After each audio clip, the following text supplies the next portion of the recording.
किसी ने बड़े कमाल की बात कही है कि चाहे आप कितने भी ज्ञानियों के साथ बैठें, तजुर्बा तो जीवन में मूर्ख बनने के बाद ही मिलता है। नमस्ते दोस्तों, हमारे YouTube चैनल दर्पण स्टोरीज में आपका स्वागत करते हैं। और कहानी आपको पसंद आए तो प्लीज़ हमारे चैनल को सब्सक्राइब ज़रूर करना, जिससे आपको ऐसी ही कहानियां सुनने को मिलती रहें। एक बहुत पुरानी कहानी है। एक बार यमराज ने अपने देवदूत को धरती पर भेजा एक औरत की आत्मा लाने के लिए। जब देवदूत धरती पर आया तो उसने देखा कि उस औरत की 3 छोटे बच्चियां हैं और तीनों का रो रो कर बुरा हाल हो चुका है।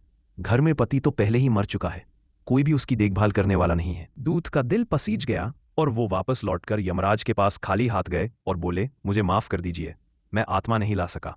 आपको पता नहीं है नीचे क्या चल रहा है। उसकी 3 छोटी छोटी बच्चियां हैं, उनका ख्याल कौन रखेगा? और वो औरत, उसके घर में बच्चियों का ख्याल रखने वाला भी कोई नहीं बचा। मुझसे ये नहीं हो पाया। मैं तो कहता हूं आप उसे थोड़ा और जीवन दो ताकि उसकी बच्चियां बड़ी हो सकें।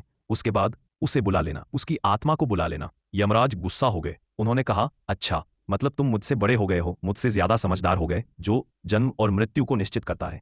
तुमने अपने जीवन का सबसे बड़ा पाप किया है। तुम्हें धरती पर जाना होगा और इस सजा को भोगना होगा। जब तक तुम अपनी मूर्खता पर 3 बार नहीं हंसोगे, तुम वापस नहीं आ सकते। देवदूत को तब भी यही लग रहा था कि मैं सही हूं, लेकिन सजा मिल गई थी तो भोगनी तो थी ही। तो अपनी सजा भोगने के लिए देवदूत उसी देश में, उसी धरती पर आया जहां से वो आत्मा लेने गया था। एक शहर में सड़क पर पटेहाल घूम रहा था। एक गांव से जूते बनाने वाला मोची शहर आया हुआ था अपने बच्चों के लिए गर्म कपड़े और कंबल ले जाने के लिए, क्योंकि सर्दी थी। उसने सड़क पर घूमते उस मनुष्य रूपी देवदूत को देखा तो उसे लगा ये तो मुझसे भी गरीब है और सर्दी है। तो मोची को उस पर दया आ गई और उसने सोचा पहले इस गरीब आदमी की मदद करते हैं। फिर उसने उस मनुष्य रूपी देवदूत के लिए गर्म कपड़े और कंबल खरीदे और उसे दिए। और तभी बातों बातों में उसे पता चला कि उसके पास तो रहने के लिए कोई जगह भी नहीं है।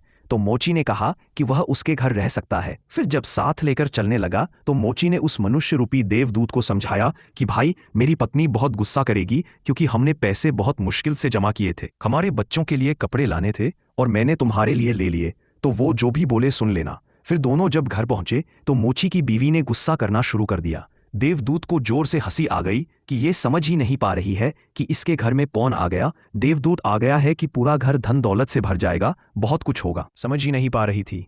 वो बस ये देख रही है कि मेरे बच्चों के लिए कपड़े नहीं आए। वैसे भी इंसान ज्यादा दूर तक कहाँ देख पाता है।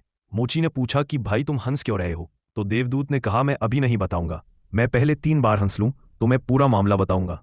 मोची की पत्नी ने पहले थोड़ा गुस्सा किया और फिर रहने लग गया वह देवदूत, जो काम मोची जूते बनाने का कर रहा था। देवदूत ने वो काम करना शुरू किया और इतना शानदार काम करने लगा कि ये पूरे देश में फैल गया।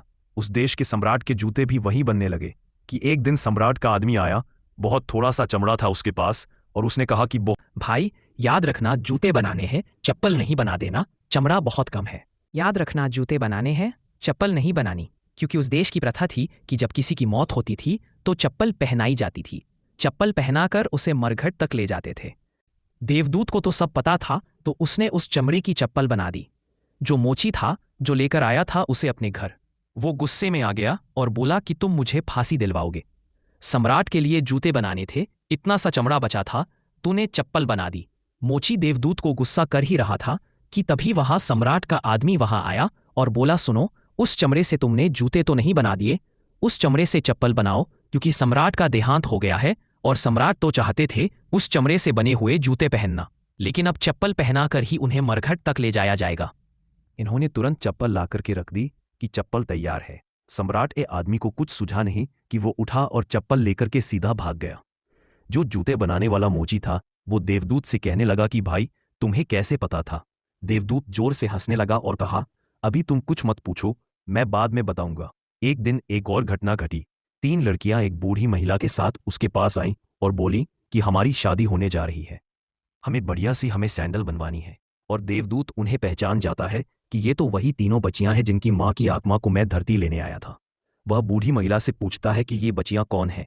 तो बूढ़ी औरत ने कहा कि हमारे मोहल्ले में एक गरीब औरत रहती थी, उसकी 3 बच्चियां थी और मेरे कोई संतान नहीं थी, और इनकी मां की बचपन में ही मृत्यु हो गई थी, तो मैंने ही इन लड़कियों को पाला। उस दिन देवदूत को समझ आया कि अगर उस दिन मैंने उस औरत की आत्मा को लेकर के नहीं जाता और यहीं छोड़ देता, जो कि मैंने किया, तो बाद में कोई और देवदूत उसे लेकर के गया होगा।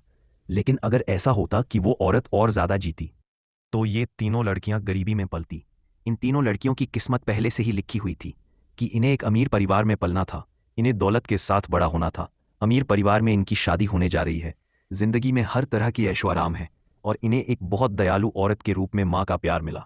उस दिन देवदूत तीसरी बार हंसा और जोर जोर से हंसा तो मोची ने पूछा, भाई अब तो बता दो क्या हुआ। फिर देवदूत ने सब कुछ समझाया और कहा कि मैं अपनी सजा भोग रहा था। आज मुझे ये एहसास हुआ कि भगवान का खेल कोई नहीं समझ सकता, इसलिए क्या अच्छा होगा क्या बुरा होगा इस पर समय मत गवाइए, बस अपनी मेहनत और ईमानदारी से जिंदगी जीते रहिए। दोस्तों, अगर यह कहानी आपको पसंद आई हो तो चैनल को सब्सक्राइब जरूर करें। मैं हर हफ्ते नई कहानियां लेकर आता हूं जो आपकी जिंदगी को बदल सकती हैं।